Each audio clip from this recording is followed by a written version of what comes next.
چنانچہ بغداد جب پوری دنیا کا مرکز تھا، اس وقت کفار نے سوچا کہ مسلمانوں کے معاشرے کا اندازہ تو لگایا جائے کہ کیا وجہ ہے کہ یہ جہاں جاتے ہیں کامیابی ان کے قدم چومتی ہے، ان کے ماحول میں آپس میں میل جو لین دین یہ کیسا ہے۔ چنانچہ انہوں نے ایک آدمی کو بھیجا کہ جائیں اور ان کے ماحول معاشرت کو ذرا اسٹڈی کر کے آئیں۔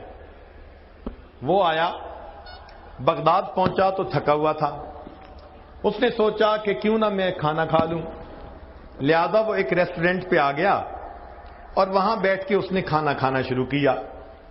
مگر اس نے فیل کیا کہ کھانے کے دوران ایک اور بندہ تھا جو قریب کھانا کھا رہا تھا اور وہ کبھی کبھی اس کی طرف دیکھ رہا تھا، تو اس کو فیل ہوا کہ یہ بندہ مجھے واچ کر رہا ہے۔ اس نے دل میں سوچا میں پردیسی ہوں، نووارد ہوں، یہ ذرا میری شکل کو دیکھ کے پہچان رہا ہوگا کہ یہ باہر سے آیا ہے۔ خیر اس نے کھانا کھا لیا۔ جب کھانا کھا لیا تو اس کے بعد یہ کاؤنٹر پر آیا اور اس سے کہا کہ جی میں نے کھانا کھا لیا، مجھے بل بتائیں۔ اس نے کہا جناب آپ کا بل تو پے ہو چکا۔ میرا بل کیسے پے ہو چکا؟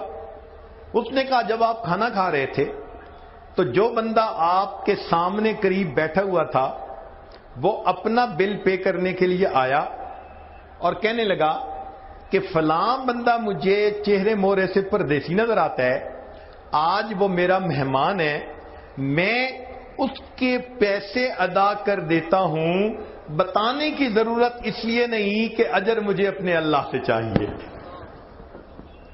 وہ حیران کہ اچھا یہ اتنے بھی خوش اخلاق لوگ ہوتے ہیں کہ انسان کے کھانے کی قیمت ادا کر دیتے ہیں اور شکریہ کا لفظ بھی سننا پسند نہیں کرتے کہ ہم نے تو اللہ سے اجر لینا ہے۔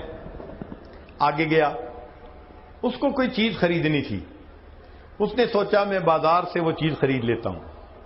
چنانچہ وہ ایک دکان پر پہنچا اور دکاندار سے کہا بھئی آپ کے پاس فلاں چیز ہے؟ اس نے کہا ہے۔ جی آپ وہ چیز کتنے میں دیں گے؟ اس نے کہا میں 10 ریال میں دوں گا۔ بھئی مجھے دے دیجئے۔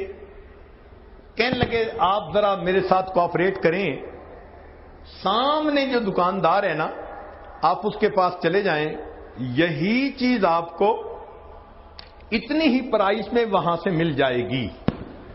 وہ سامنے چلا گیا، وہاں اس نے جا کے وہ چیز مانگی، اس نے 10 درہم بتائے تو 10 درہم میں اس نے وہ چیز لے لی۔ لیکن اس کے ذہن میں خیال آیا یار پہلے دکاندار نے خود کچھ نہیں لیا اور مجھے دوسرے کی طرف ڈائریکٹ کر دیا، یہ کیا مسئلہ ہے؟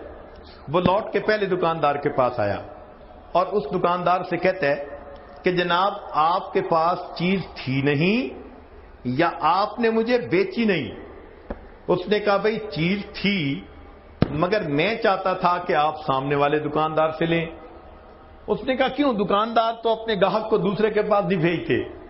تو وہ دکاندار کہنے لگا اصل وجہ یہ ہے کہ آج میرے پاس اتنے گاہک آئے کہ میرے بچوں کا گزارا بڑا اچھا ہو جائے گا، میں دیکھ رہا تھا میرے اس دکاندار بھائی کے پاس آج کوئی کسٹمر نہیں آیا، میں نے سوچا آپ اس سے خرید لیں گے، اس کو کچھ منافع ہوگا تو اس کے بچوں کے لیے بھی آج کچھ انتظام ہو جائے گا۔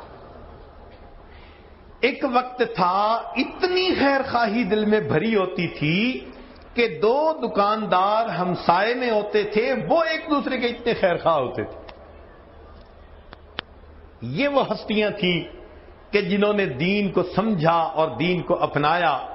اللہ تعالیٰ چاہتے ہیں کہ میرے ایسے با اخلاق بندے دنیا میں ہوں تاکہ پتہ چلے کہ صحیح معنوں میں مومن مسلمان کون ہوتا ہے۔ فرشتوں کو دکھانا تھا بشر ایسے بھی ہوتے ہیں۔